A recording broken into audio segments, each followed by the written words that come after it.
आशा करते हैं कि आप इसी प्रकार यह ज्ञान सुनते रहें। यह सब आपकी कृपा से और आपके आशीर्वाद से, माँ भगवती की कृपा से, बाबा श्याम की कृपा से आपको यह ज्ञान गंगा सुनाई जा रही है। आज बताएंगे कि व्यक्ति को जीवन के अंदर किस किस शब्द का त्याग कर देना चाहिए और किसका कौन सा शब्द हमें ज़्यादातर प्रयोग करना चाहिए।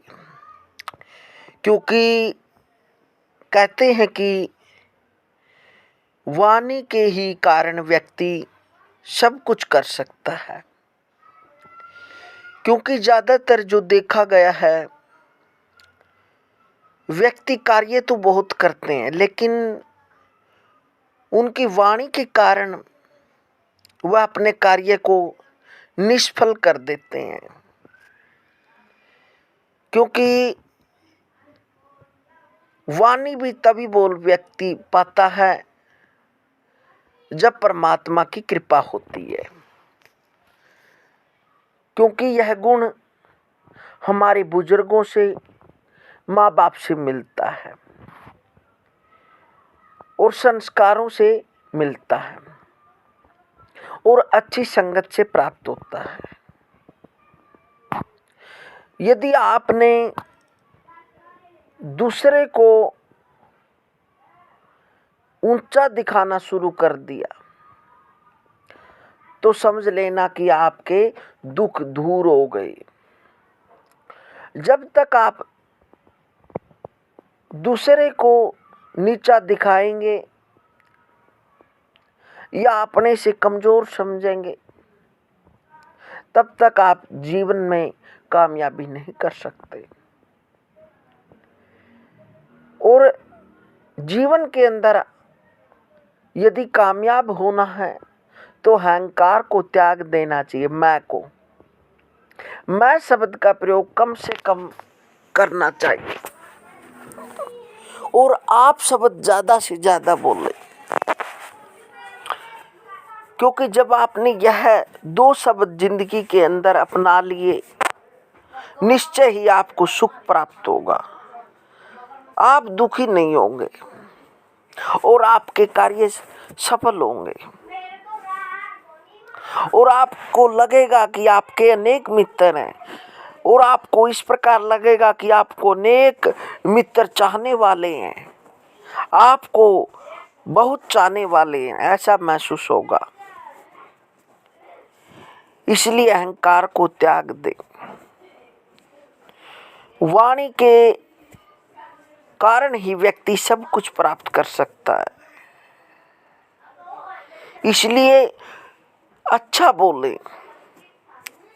क्योंकि परमात्मा ने इतना बहुमूल्य शरीर आपको दिया है, वाणी दी है बोलने के लिए।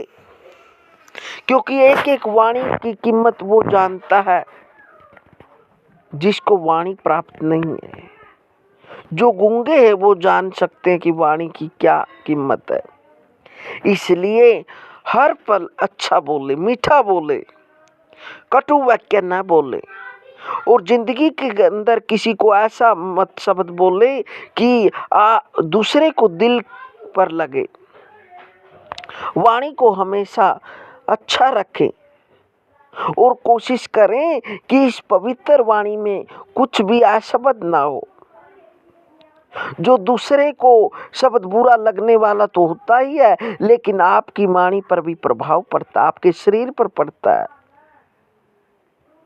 इसलिए अच्छा बोले, मैं का त्याग करें और आपका बोलने का जीवन में उपयोग करें। निश्चय ही आपको प्रेम प्राप्त होगा, अनेक चाहने वाले मित्र बनेंगे। इसलिए जीवन के अंदर इन चीजों का उपयोग करें। अहंकार का त्याग तभी संभव है जब आप सभी कुछ ईश्वर को समर्पित कर देंगे। अर्थात तन मन धन ईश्वर को अर्पण कर दो। जब तुम्हारा कुछ अपना है ही नहीं, फिर जिसका दिया हुआ है उसको उसे वापस करने में संकोच कैसा। जिसने इस गूढ़ रहस्य को अपना लिया वह अहंकार मुक्त हो गया। इसलिए अपना तो कुछ भी नहीं है, इसलिए अहंकार का त्याग करें। आशा करते हैं कि आप यह बातें जीवन के अंदर अपनाएंगे और निश्चय ही आपको चाहने वाले मित्र, यारा प्यारा, सगा संबंधी आपसे प्रेम करेगा।